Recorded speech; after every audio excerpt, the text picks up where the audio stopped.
Guru Lakhamon Arts and Cultural Foundation Gulaf Kaisamthong Irompukri Mapal Imphal da leibana punamakpu khurumjari Hauzik Guru Lakhamon Arts and Cultural Foundation na puthokchaba Manipuri documentary film Guru Lakhamon, a legendary hero of Manipuri culture. Mi eng tabirasi Manipuri culture Pung isay yagoy na masaktak liba Manipuri culture gi khwaidagi lemjaningai oiraba wari ama leiri ngasidagi sahi humphumari gi mamangda Japan da thoki wari asi maitai masa pungyeiba amagi wari ni pungyeiba sigi maming hinglingai gi matamda Manipur gi manungdana oja Lakhamon pungyeiba Laisram Lakhamon haina khangnakiba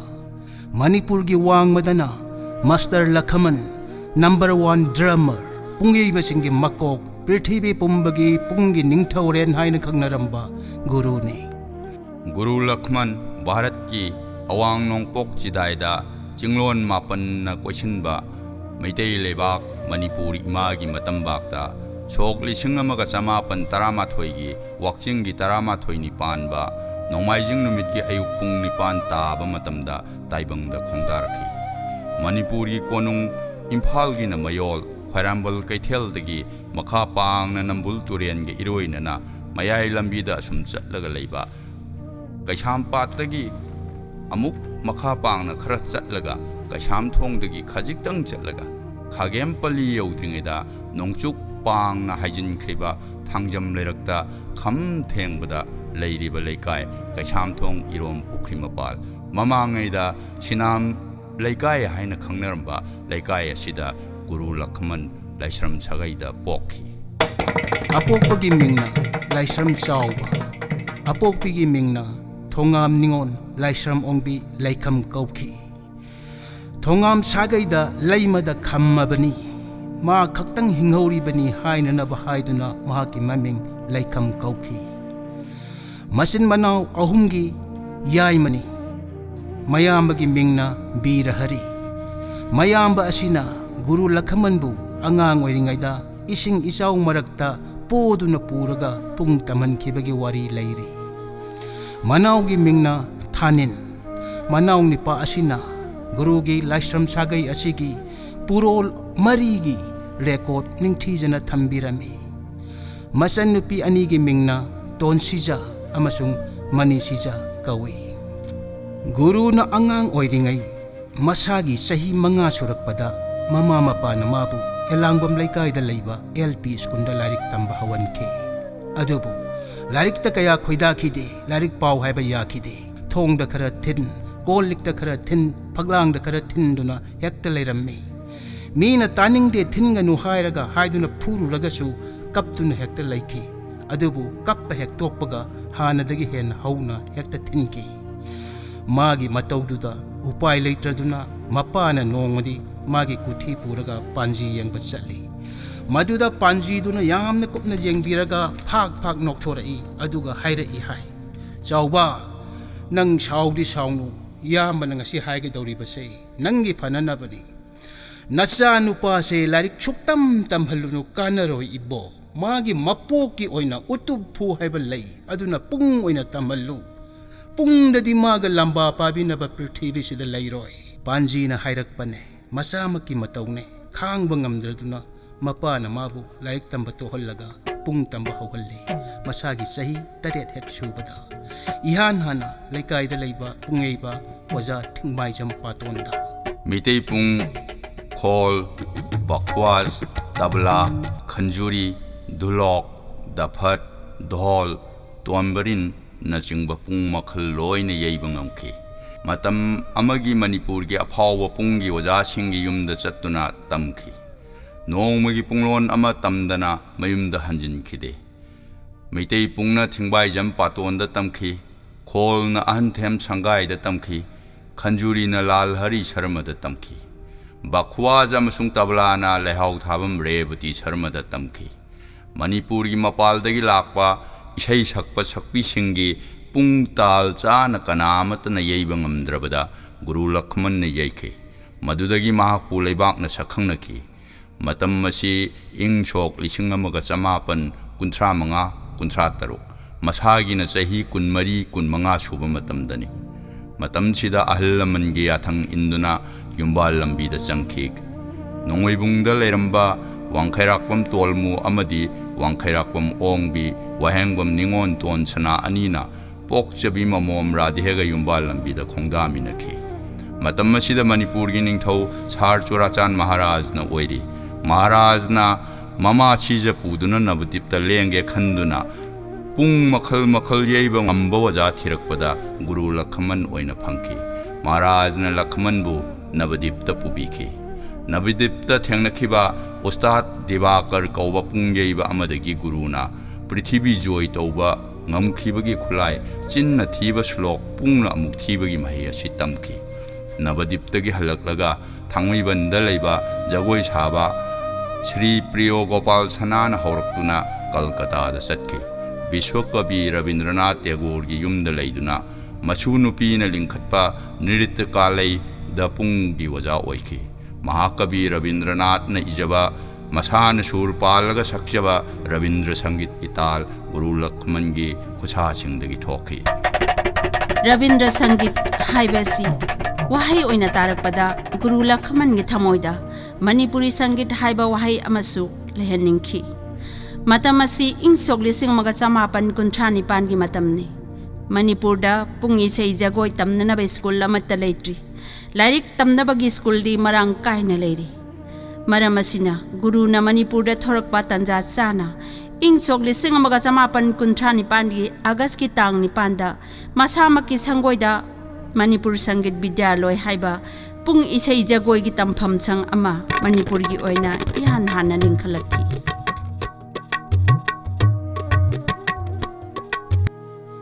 ꯏꯪ ꯁꯣꯛ 1962ꯗ ꯃꯅꯤꯄꯨꯔ ꯁꯪꯒꯤꯠ ꯕꯤꯗ꯭ꯌꯥꯂꯣꯏ ꯍꯥꯏꯔꯤꯕ ꯃꯤꯡ ꯑꯁꯤꯗ ꯃꯍꯥ ꯑꯃꯁꯨꯡ ꯅꯥꯏꯇ꯭ꯌ ꯍꯥꯞꯆꯤꯟꯗꯨꯅ ꯍꯧꯖꯤꯛ ꯃꯤꯌꯥꯝꯅ ꯃꯅꯤꯄꯨꯔ ꯁꯪꯒꯤꯠ ꯅꯥꯏꯇ꯭ꯌ ꯃꯍꯥꯕꯤꯗ꯭ꯌꯥꯂꯣꯏ ꯍꯥꯏꯅ ꯁꯦꯒꯥꯔꯣꯠ ꯇꯈꯦꯜꯂꯝꯕꯝ ꯂꯩꯀꯥꯏꯗ ꯎꯔꯤ꯫ ꯃꯍꯥꯕꯤꯗ꯭ꯌꯥꯂꯣꯏ ꯑꯁꯤ ꯂꯤꯡꯈꯠꯂꯝꯂꯕ ꯃꯇꯨꯡꯗ ꯒꯨꯔꯨ ꯂꯈꯃꯟ ꯀꯜꯀꯠꯇꯥꯗ ꯑꯃꯨꯛ ꯆꯠꯈꯤ꯫ ꯃꯇꯝꯁꯤꯗ ꯇꯦꯒꯣꯔꯅ ꯁꯤꯟꯗꯨꯅ ꯀꯜꯀꯇꯥꯒꯤ ꯅ꯭ꯌꯨ ꯑꯦꯝꯄꯥꯌꯔ ꯍꯣꯜꯗ ꯒꯨꯔꯨꯒꯤ ꯁꯣ 3 ꯎꯠꯈꯤ꯫ ꯑꯍꯥꯟꯕ ꯑꯥꯏꯇꯦꯝ ꯑꯣꯏꯅ ꯃꯩꯇꯩ ꯄꯨꯡ ꯆꯣꯂꯣꯝ ꯁ꯭ꯇꯦꯖꯗ ꯏꯍꯥꯟ ꯍꯥꯟꯅ ꯎꯠꯈꯤ꯫ ꯑꯌꯦꯡꯕ ꯄꯨꯝꯅꯃꯛ ꯅꯨꯡꯉꯥꯏꯅ ꯃꯤꯠ ꯀꯨꯞꯇꯅ ꯌꯦꯡꯅꯈꯤ꯫ ꯑꯅꯤꯁꯨꯕ ꯑꯥꯏꯇꯦꯝ ꯑꯣꯏꯅ ꯅꯥꯗꯃꯥꯂꯥ ꯀꯧꯕ ꯑꯃꯨꯛꯇꯗ ꯇꯕꯂꯥ 9 ꯌꯩꯕ ꯃꯍꯩ ꯑꯃ ꯎꯠꯈꯤ꯫ ꯃꯁꯤꯗ ꯒꯨꯔꯨꯒꯤ ꯆꯤꯟꯅ ꯊꯤꯕ ꯁ꯭ꯂꯣꯛ ꯑꯃ ꯇꯕꯂꯥ 9ꯗꯨ ꯑꯃꯨꯛꯇꯗ ꯌꯩꯔꯒ ꯊꯣꯛꯍꯜꯂꯛꯄꯗ ꯑꯌꯦꯡꯕ ꯄꯨꯝꯅꯃꯛ ꯈꯨꯕꯥꯛ ꯈꯨꯅꯈꯤ, ꯄꯦꯟꯅꯈꯤ꯫ ꯑꯔꯣꯏꯕ ꯑꯥꯏꯇꯦꯝ ꯑꯣꯏꯅ ꯒꯨꯔꯨ ꯂꯈꯃꯟꯅ ꯈꯟꯖꯨꯔꯤ 2 ꯌꯩꯕ ꯎꯠꯈꯤ꯫ ꯃꯁꯤꯗꯁꯨ ꯑꯃꯨꯛ ꯑꯁꯥꯡꯕ ꯁ꯭ꯂꯣꯛ ꯑꯃ ꯒꯨꯔꯨꯅ ꯆꯤꯟꯅ ꯊꯤꯔꯝꯃꯒ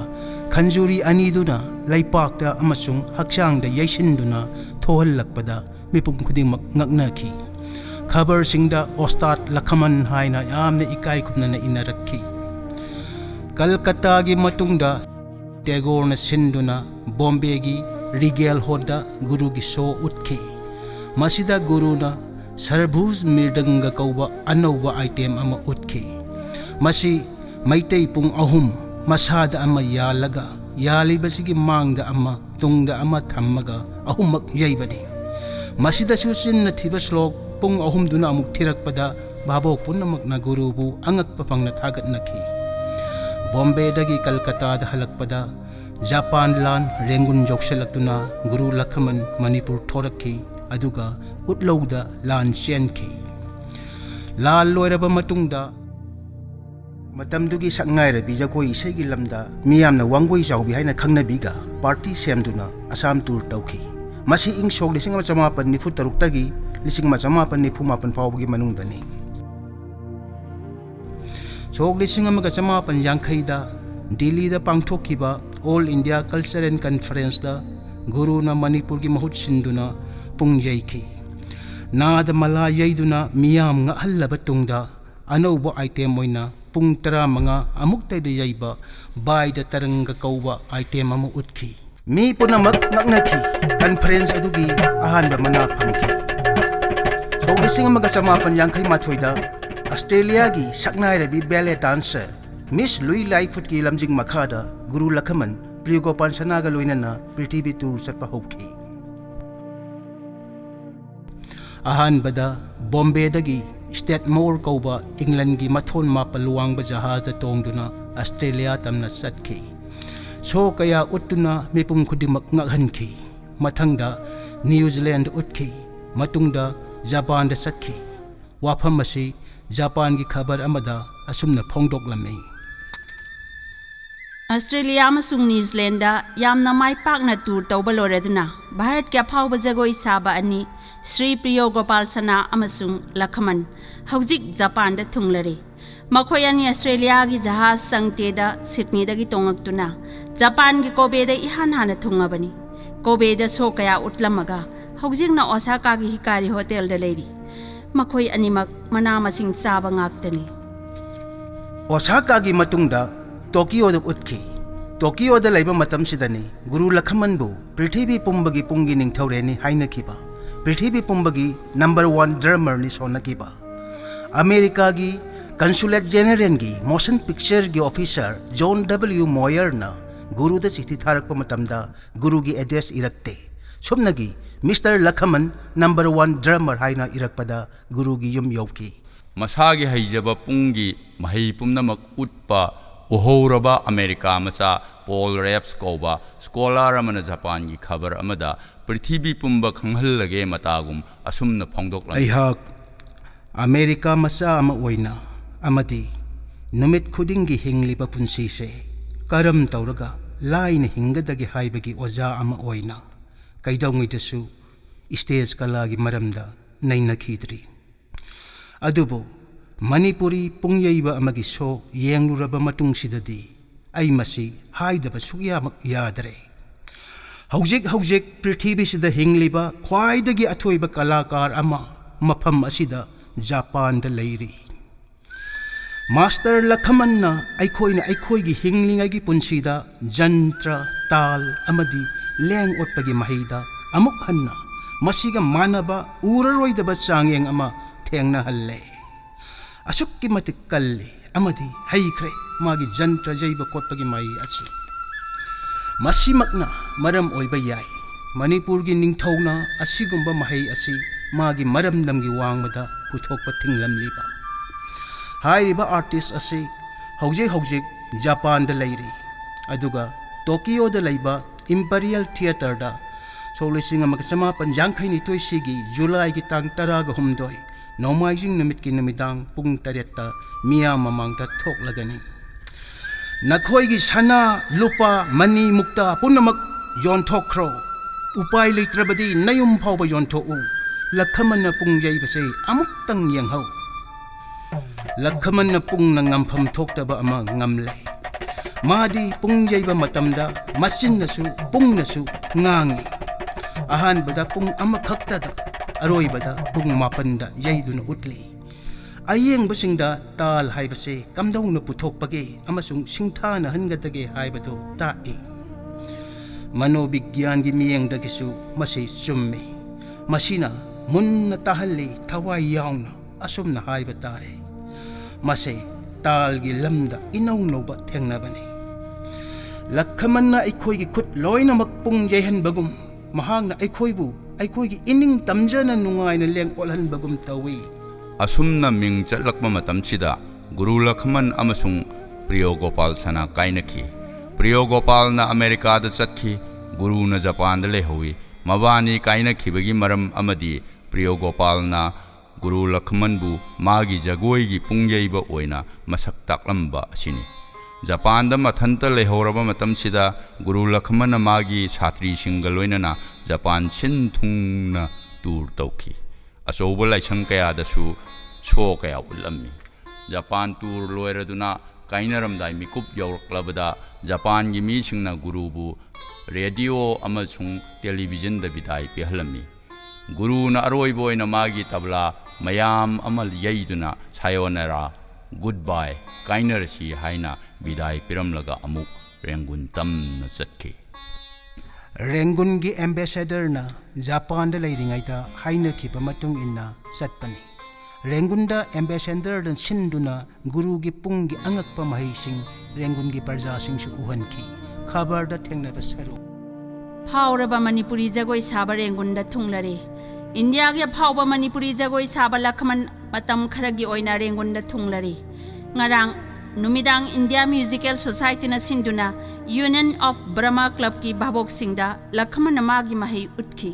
Maduda Prithibida Phauraba Lakhamon technique da saba classical dance kaya utkhi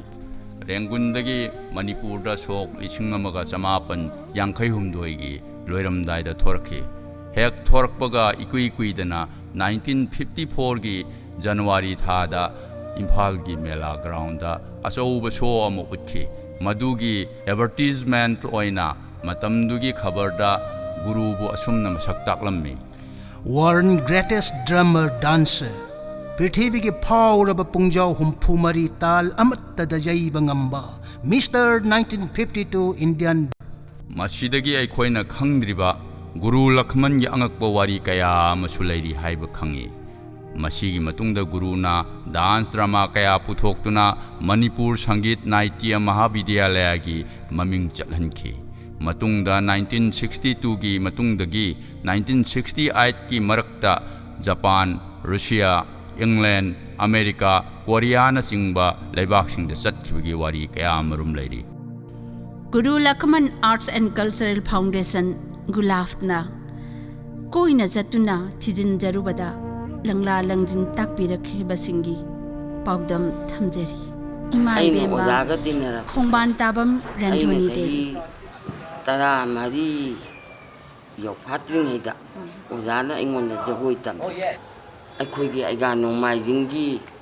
Mam Top Sida Tambe Jagoi Japan Jatnabagisi Ahum Uli Amana Police Mali Adagi Kali Demon Ulisina Hon Mali Adu Yam Angao Ngi Mapong Kangding Wanida Imana Guru Lakhamon da chaminarambasi Japan ne England ne Russia ne o masinga saigi aiga nong maijing gi da haidi sok lising amaga samapal humphuni thoigi matungda chatpane hab Mami sida kaya nungai jaga kapning bam phawe ba matam dugi ne asumai tawrakani si khangdam ni na ojana su ibiramoi aine su ihodare adugo akoi da sumai lakani su khangde matamduda adu Japan gi matungda gidi ima yauna Japan chapire ko chale aduda adaiduda koigi ojana engon tambi base kali damo leba koi dasavatar sigi jagoi se ojana tambi ba aduna ojana tambi basida aina kandogi bu kali gi makokta kali si sum pa eba marai tingtu eba an marai tingtu ko pa adugi mathakduda ai si jagoi sa torin ne aina si thawai yauna jagoi si sagi adugo ojana pungeraga aina jagoi sa mafam ahum si amana school mali adugi next da ojana tawasi suji pungje koina thammene ojagi manakta pung tara muje mujawbo pikpa manade ara asang basu yawi adu mai tawna pung tawraga Japan da madaido pung mayamde ojana I madaido pam ta jagoi saba kharasu yawi music kharasu yawi mi party mani dana adagi ojagi pung dura dan pura su yawi adu mai tawna ojagi soje mafam duma da ulle Rajoga no aduda musale adagi di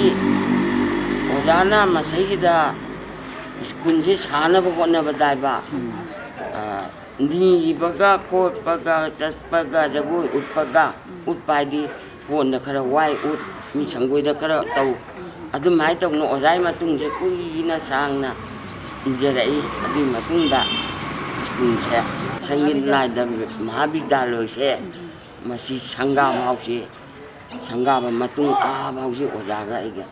adum thanarakte indi daga yaudi ko ai adu ojana pukhapi dreini aina imdu da yam yaurisi ojada aina heki basi sagi dhageti dha tere kiti kat dha te gina tete kita gidi gina dha tete kita gidi gina dha tete kita tin na kaino masai da kali do halak kadoin ne ba asagi kali jahatna dagi di 다딘딘나 다딘딘나 따딘딘나 따딘딘나 다딘딘나 다딘딘나 따딘딘나 따딘딘나 다 따따기다기기는 다 따따기다기기는 다 따따기다기기는 다 하이다 깔리 먹고 기 진칼라가도이네 그더라 또 그더라 오자나 까이 아이러거더라 마시 해 바깥기보다 오자부 기만 가나 밑가 비세서 좀 따라가네 끼기기 안강 와까지 와있다고 인디들 아까는데 양기나 오자부 다우나 아두기 마파나 오자기 마파나 임디 데이디 임디는 저이부 밤에도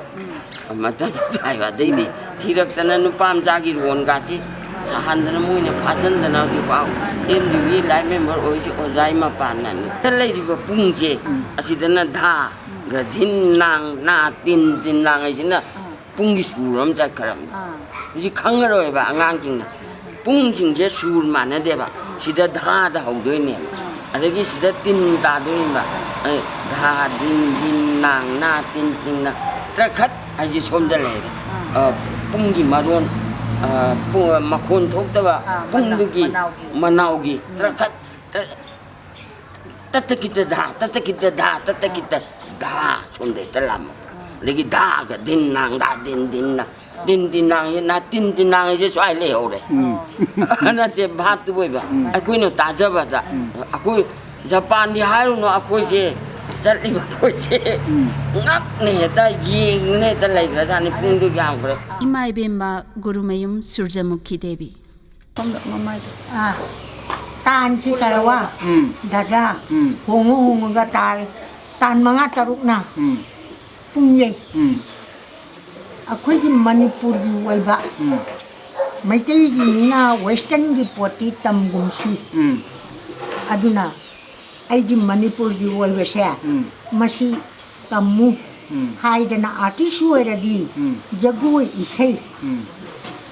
ragini harmonium sita kung batang badabani aduga isay hitaba yaroy jagoy hitaba yaroy jagoy da kambat hogi may bi jagoy di kamposi baji na tawrambani kaibang ni na maruhulaga ni oy na polakpagi tar dhenta ta dhin kaibana haulaga thiaga tawrambase ai de hogala gu butong mani phang ya de masi wajana nungdang se akoi de tapi adugi mathangda isai pamu nungsi thawaba kenjiloi nuja thamoida yukiba sugumba 포기 월바세야 아코이 마니푸리 가리금바 강살라마다 떠라지 마누부기 꽃 부토 하야지 마시 떠거더버니 하이나 딱위래 이 반타워 뽑바 하이데 아저기 누파 누피 누시나바기 와해 샤비 누시가 투메는 누파무바 마이 하이도 ade wajaw na khoi ga takui la koi ni ko ise ma ton dol ise ma thamango bi ai hojiki adudi film nangi base ma ho yawe ba ko hoi jon moyer ki tu ima ho ja duda jogoi sagira kari tau jogoi madu dani wajana tambi sin ba kai ma kai mai bi jogoi ja waja lo khona isong na lang atin ka ko lai lam ne luta pat pom bilay sini na galay dang lay nung si guys masi waja na ako'y nungdang sin tapi rin aloy na mag artist do orang loin tas tong de baya de hay bese waja gi wakan kung tarani thuy din mayay da phangaga talamamam de tuman na makan ma then nei bu buji tu phau de ga kanano na ta pu tholo ne ta ga den ta den ai se jin na ta ga den ta din hai ba nguon se jin na hai ba ga cha ma na na bu sto mai rhythm ji chu de chi asukti matik ozaro khomgi gundi ozati yadi mangla tigi sei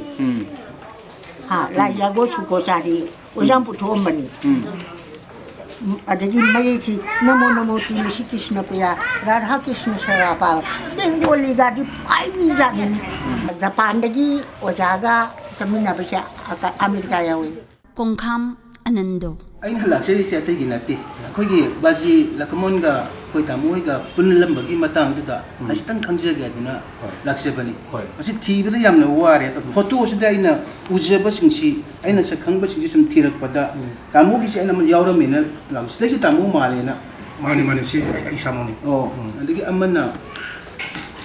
sida yawri si simasu ai samoni asi tamu karam matam da namuba karamba photo karamba masi sorsama samapan kumu mapang itu di Januari gi kata apa ni serabisum sakpada Republic Day gi serabisum sakpada masih apa juga jangan juga torga mana sum prime minister moina laga koi mai trup manipur gi trup atu gi trup mana torga koi simman gurbin kemana mana torga masih dan mai gi tanam Mango di solusi macam apa pemapan di Republic Day kita Manipur State ki mahut sindana Manipur sangkin na item habida logi oina sa luban ya matuda Prime Minister ka inaraki ban ya sige matang sige namo hafet ako gi Manipur wena pangthoki ba performance aduna chingbuki manam kitang happy ba masi samna harabda ozana tormi basi yamna fazaba mudlai adu madi samsamna madi man larik la sudi mari kaya ja theory yam haibu oi bani na adu bu man sindena basi man product ngam da yam lai adu mayam su dum tabda kanjuri nam lai kanjuri se masana kodi masi akoina soji yengem da ma yehande ma yamna sauraba india gi so bol la hum tam da ma se rumanda koi injeki yengda koi akoina yebina masawar yeba magina akoina khunna taro yejei aduga magina ma yebina kama yeda madi kogi kano se kanjuri ani se paraga sek mari kelaga pirani thami haraga madi haksan pachida tharaga madi yebina khunna khalaga yeba mana haksan khunna dinta habise mana dinta se mana masara taro thoi aduga koi thena base koina yejeri bisna dum masa ujagi de pra phul kano tobihi aduda mayam mase madugi title ka phangna mase medal ka phangna yamna yogi na kamana tobisu yam lai hoi aina wari oina tengja do lai pakka lai masagi part kudinga lai da yaksel laga mi na ngang do na maron thoalle na tholi aduga sumana sida tobusida dinta sida tobusida sida kayamyam phajage abo akoi na sida kun nikuna bida dinta habisida magi na bida din sida chang tharaga orang khupuni adu mi kudi mo se loi na bani manipur da madam to busi karasul lekte adu matam khara sobida mehta na dilidi la pa manipur sama kogi mausi ma leisule legdira bane adu manipur da la ga mana kogi mati pung adu dhon adu khanjuri si to matam da jala khondagi masi tawkhraga aduga titanna atopam de lokiba jaran sangle jogdabnina duman to kamu so biyan mana don dibong so yoki are da ko logi ko Manipur sangin na ta mahabida lo linkhala koi matang du de ta moina khangdi ho wa kari temun da hamagi sangsi sajamdana kodi sorangi kullo harani magi sangoi mamang sangoi sida yawana khar mo da torpodi ke koi 1964 ge ko se kani sadrakam kogi ama kirani type ta khoi mayam se ayam ne mara sum lagi re koi amri dengar lejeri bisi dumator ga torga musi lelat pani Isi Masyama sedikit sih masih sih ni apa di sisu masih sih karamba matang da nam ki ba photo ara ba kogi Republic Day gi ne hoi kana to selection da Delhi da Thai da hoi oja jiga su dum loina le lagi masagi adu loina na sangi nai ta habi da loina kana si tidim lagi sesta amatang di kana to si hai da ko ani bagi adu to de mang da koi ho ka hon si sa de mang da wa ka tel gi koi gi girls school gi kana na kan do ꯑꯗꯨꯗ ꯂꯩꯕ ꯃꯥꯝꯇꯣꯞ ꯑꯃ ꯂꯩ ꯍꯥꯏꯔꯤꯕ ꯃꯥꯝꯇꯣꯞ ꯁꯤꯗ ꯆꯠꯇꯅ ꯑꯩꯈꯣꯏꯁꯦ ꯑꯗꯨꯝ practice ꯇꯧꯋꯦꯕꯀꯣ ꯑꯗꯨꯗꯤ ꯑꯩꯈꯣꯏꯒꯤ ꯁꯪꯒꯣꯏ ꯑꯆꯧꯕꯁꯦ ꯃꯁꯤꯗꯩꯁꯤꯗ ꯑꯁꯤꯗꯁꯨ ꯑꯗꯨꯝ ꯇꯧꯋꯤ ꯃꯔꯨꯑꯣꯏꯅ ꯑꯩꯈꯣꯏꯒꯤ ꯑꯣꯖꯥꯁꯤꯡꯒꯤꯗꯤ ꯄꯩꯁꯥ ꯋꯥꯠꯄꯒꯤꯔ ꯀꯔꯤꯒꯤꯅꯣ ꯑꯗꯨꯗꯤ ꯈꯪꯗ꯭ꯔꯦꯀꯣ ꯑꯗꯨ ꯁꯣꯁꯦ ꯑꯗꯨꯛꯀꯤ ꯃꯇꯤꯛ ꯌꯥꯝ ꯇꯣꯏꯅ ꯇꯧꯋꯤ ꯍꯥꯏꯔꯤꯕ ꯑꯩꯈꯣꯏꯒꯤ ꯍꯧꯔꯛꯆꯝꯕꯤꯒꯤ ꯍꯧꯖꯤꯛ ꯍꯧꯖꯤꯛ ꯁꯥꯔꯤꯕ ꯀꯩꯅꯣꯁꯦ ꯃꯁꯤꯗꯩꯗ ꯑꯩꯈꯣꯏꯒꯤ ꯁꯥꯗ꯭ꯔꯤꯉꯩ ꯃꯃꯥꯡꯗꯀꯣ ꯑꯗꯨꯝ ꯑꯍꯥꯡꯕꯁꯤꯗ ꯄ꯭ꯂꯦꯠꯐꯣꯝ ꯈꯔ ꯁꯥꯔꯒ ꯑꯗꯨꯗꯁꯨ ꯑꯗꯨꯝ ꯁꯣꯁꯦ ꯃꯆꯥ ꯃꯆꯥ ꯑꯗꯨꯝ ꯄꯥꯡꯊꯣꯛꯄ ꯂꯩꯗ ꯑꯗꯨꯝꯕ ꯇꯧꯔꯦ ꯃꯨꯝꯕꯥꯏ ꯆꯠꯂꯦ ꯑꯗꯒꯤꯗꯤ ꯗꯦꯜꯂꯤꯁꯤꯃ ꯑꯗꯨꯝ ꯑꯅꯤꯔꯛ ꯑꯍꯨꯝꯂꯛ ꯑꯗꯨꯝ ꯆꯠꯂꯦ ꯑꯩꯈꯣꯏ ꯑꯣꯖꯥ ꯍꯥꯏꯖꯔꯒꯁꯨ ꯑꯩꯈꯣꯏ ꯄꯥꯕꯨꯡ ꯑꯣꯏꯅꯀꯣ ꯑꯩꯈꯣꯏ ꯏꯄꯥꯗꯧꯅ ꯑꯗꯨꯝ ꯀꯩꯅꯣ ꯇꯧꯔꯦ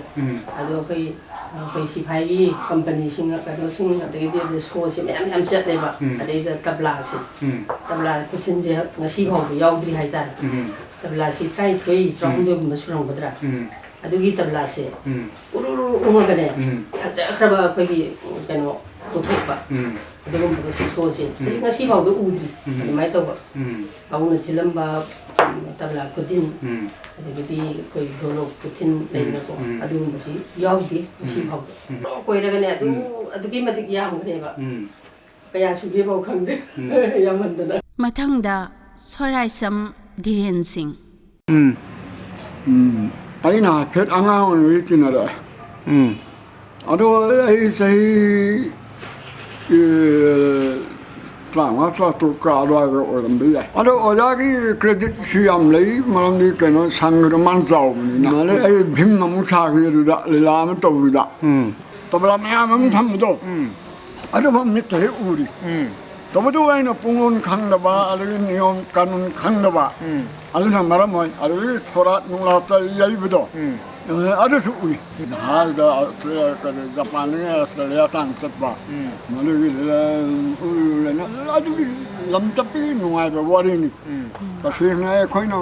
ꯃꯇꯝꯗꯨꯗ ꯈꯪꯍꯧꯔꯒꯦ ꯍꯥꯏꯗꯅ 이호흡은 낫다면이나 어다리 이리주 할때 그러면 강미바 알레라 강도 더 뭐 방황 강능을 니네들도 강포들어 알레 자파는 아스트레일리아 단서 파해디 까야암루 그러와노 ꯈꯣꯡꯖꯣꯝ ꯄ꯭ꯔꯕ ꯁꯛꯄꯤ ꯏꯃꯥ ꯏꯕꯦꯝꯃ ꯏꯕꯦꯟꯅꯤ ꯑꯣꯖꯥꯗꯒꯤ ꯑꯩꯅ ꯂꯧꯖꯕꯁꯤ ꯀꯔꯤ ꯍꯥꯏꯒꯗꯕ ꯃꯃꯤꯡꯗꯨ ꯀꯥꯎꯔꯦ धा धी धा धिं दिं धा रिं धा खितिं धा कि धा धिं धा धिं दिं धा रिं धा खितिं धा कि धा भाषाꯁꯤꯃ ꯂꯧꯏ ꯑꯩꯈꯣꯏꯒꯤ ꯕꯥꯖꯤ ꯑꯩꯈꯣꯏꯒꯤ ꯒꯨꯔꯨ ꯂꯈꯃꯟꯒ ꯑꯩꯈꯣꯏꯒꯤ ꯑꯣꯖꯥꯒ ꯂꯣꯏꯅꯔꯝꯕꯒꯤ ꯃꯇꯦꯛ ꯑꯣꯖꯥꯅ ꯈꯪꯕꯤꯍꯧꯕ ꯋꯥꯔꯤ ꯈꯖꯤꯛꯇꯪ ꯑꯩꯅ ꯇꯥꯖꯅꯤꯡꯗꯅ ꯂꯥꯛꯆꯕꯅꯦ ꯑꯗꯨꯝꯇꯪ ꯂꯤꯕꯤꯌꯨ ꯌꯥꯏꯐꯩ ꯌꯥꯝꯅ ꯂꯥꯏꯕꯛ ꯐꯕꯅꯤ ꯁꯤ ꯏꯕꯨꯡꯉꯣꯅ ꯈꯔꯅ ꯉꯁꯤ ꯐꯥꯎꯕ ꯀꯥꯎꯗꯕ ꯈꯔꯒꯤ ꯊꯃꯣꯏꯅꯨꯡꯗ ꯌꯥꯝꯅ ꯍꯧꯈ꯭ꯔꯕ ꯃꯇꯝ ꯀꯌꯥꯒꯤ ꯅꯤꯡꯁꯤꯡꯕ ꯊꯣꯛꯇ꯭ꯔꯕ ꯌꯥꯝ ꯇꯤꯟꯅꯔꯛꯄꯒꯤ ꯋꯥꯔꯤ ꯃꯇꯦꯛ ꯑꯃꯨꯛꯇꯪ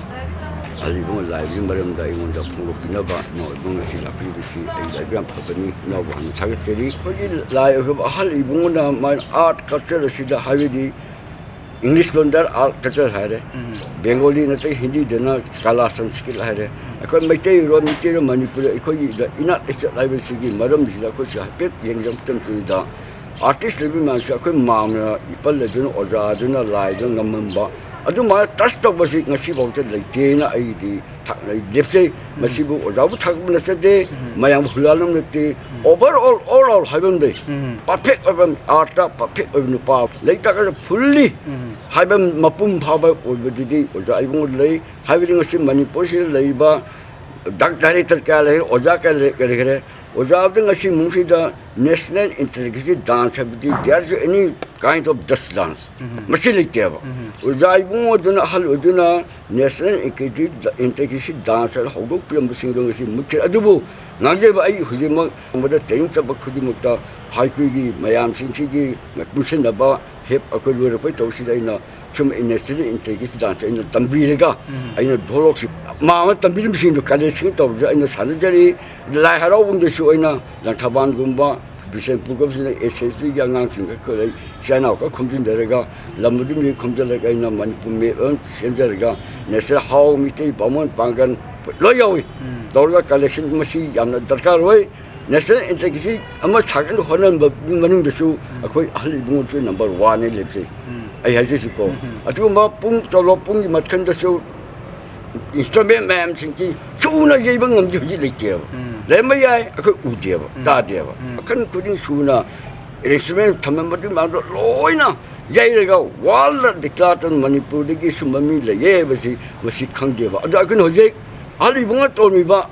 art culture department khangte kala sanskrit council ali mosi thigala kanano hanma thigatega ma yewa tongamba life history ma my discipline degi kaiti phajare ali bonto discipline my discipline ne khoi lewu singti akhoi di principal akhoi oja ne ba guru ne ba mana piba paw ngasi ba khoi lecture ado ali bonge life history manipur history da habega mana to be activities my performance my achievement man sin to collection to ga hisi da amu ke na hori ba su ba kala bring si kamu sin moi do tongan ba moi da education gi mangana phangini sa ni lepse hoi Guru Lakhamon gi masan nupi ani mani sija amasung ton sija tayabra hairaga yai bani da maharajana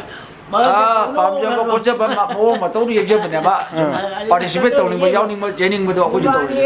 uba yoro tare maharaja se masa sum jaw ke no pu de ten ma de da au de ma hi mara be tum pai de da lu ba yoro tare tayabra hairaga yai man haita da pu ri na ta yo maharaja na ke no na tayabra ko thoki de la ko ka da tabok do tho de pu ye jo ka la ko la thi ha de ta quay cô cổ nó cả là dầu thổi ra cái này yêu chỉ rất là vui ta đồ thì là rất là một đứa sẽ có cái lệ bằng ngon đó Guru gi machan nupi atonbi mani sija khoi na khang pani te ama che khoi bi nga de jun lang bhai de pakcha ta chale ba kata nong chal Japan nong chal am nong chal aduna khoi mo ma tung la Guru gi mayamba bir hari gi machanupa atonba laisram nityai chan ai khamo je ko ba jem si मागोन फमगा कोई तबला मयाम थमगा माना ममांग दा कोई मरु ना थमगा सबदा ताई थोजी मा सुने औदा सारम येई बसे मसी माई मसी माई मगुन हम पाइसे सिना तबा कोई की खंजुरी ना मचाम बे सुन लाउन मा कोई मसी माने येई बसी माना मचिन दा हाय हाय बसे जी द मा थोन मंगा मे सिना हाय येई बसे स्पोर्ट्स थोन मंगा मे माई हम पाइ ने कोई बाजे मा बसे माने इरम बदा अखोई की संस्कृत के श्लोक सी मचना भजन श्लोक से हाना थिरमगा श्लोक से अमुक तबला टाइम जुजिता लोइना अमु थोहल है इरम में मधुगी वारी घाटे ताचो उन तेंगो असिंदा हाइरे के खरस अको जोंगा उताई म खरस सोले श्लोक हाइदा न थिरे बाना मन मान हाइबो दो से तबला सर सुमाइ लेइ बिसदा अदुम मचन थोबा थोन मंगा मे बाना मधुली अब कोई बायम लेइ दो सिमाइ अंग पसी अदु बोल ngam बाना असिंदा हाइ को थांग ना वादा मैदरो ते मोइ स्लो म लोले हबा बेगोली गुंगे म लोला दु कोई जेइ म तलब थोन मंगा मे म खोन तो सबसा तबला अदु बोल ngam आगी मा सही बायम तबला माने ये को सहीदा माई फजो त मया ने तबाव को पेन को बाक से प्रो को ने त मा सिम ने थाग न अरोइ बि हम ये जानि माइ माना हाइबा से तुम तबला थोन मंगा मसी मा द ने कोई थेना लोई बोगी मन ऐसा तो जो कोई बाजीना कोई संस्कृत श्लोक में थीरगा तुम ट्राई टू द येरम हारी से श्लोक तो हाइपे तासोने निंजिंग बदा करम ले इसे शांत कारणं बुझन करे से नंगाय तो बा साब हर मा मधु की साब नं जेई बिदा जन तो मकोन जन तो जन ना समा मधु दई में को को नंगे तो yang thang dari sini. Sanskrit itu. Sanskrit itu asal dua ini. Asal. Santa karin bujang kesehatan. Nah, baru sulit sama tahu. Sang tahu kan masa. Jangan sedih. Lalu lagi nak suruh. Yang tujuh bulan mesti. Angan kau ini jadi na ahing dah tumba mikap follow kanda. Kain orang ni na punya jadi ni mukon tay na kanda hai kau ini kanda madu kisro thira ga jadi ramai. Ulah macam kini lega pada zaman dia ini. Ay Manipur ka tang lai masih tahu. Guru gi mayamba bir hari na pokpa machanupa ahan laisram ningthem jo gidi maming je pakhajuri phaw ma Japan ja kim ba tabla mayam ji tabla ji kaino phati tabla ji mu khang di ba adam pham na bani na pari nga tha moi pari nga pham na me ji ni khuram tam wai na ma no e ji pham na bor bani tabla ji adama to Japan da loi mo to ge ma phaw khanjuri dei phaw ne ba khanjuri pung do khanjuri pung trai ma trai dei loi Tik nang na loi nang yei mana ba, madai pau ki mana ba, puja me bisa. Ada ki ma tapi de pung macam pung ohum ya bisa, yelang ma bol, jamuna ki mapa, yelang ma beragugi, macam nupi je sebab dah aku ibu mak aku yang mengkangi loi dah faham ni bimora macam degi beman nungan loi nama ini thili ni adegi maning ki kase adri loi nama adri ka isja koi loi hai adri semua urang ni na dah lah koi semana Amerika USA laga film number tu di ai ui ai yawi aku ini si to ki pon sabam do adri dah moi lega saboi dah